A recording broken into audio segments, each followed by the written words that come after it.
খবরের মতো আবারও হাজির হলাম আপনাদের মাঝে।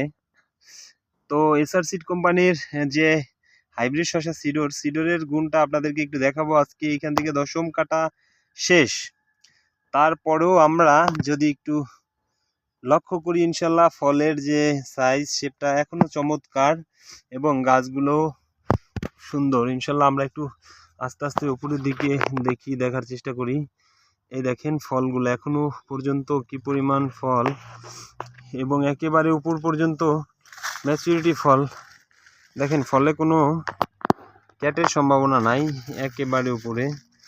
আসলেই সিডর অত্যন্ত একটি ভালো জাতের শসা। ইনশাল্লাহ আমি এটা বিশ্বাস করি যে সিডর কৃষকের সাথে প্রতারণা করবে না ইনশাল্লাহ, এটা তার বাস্তব প্রমাণ। আপনারা একটু দেখেন প্রিয় দর্শক, আসলে 10 বার ফল হারভেস্টের পরেও যখন ফলগুলা ক্যাট না হয়, তো আসলেই এটি একটি ভালো জাত এবং ভালো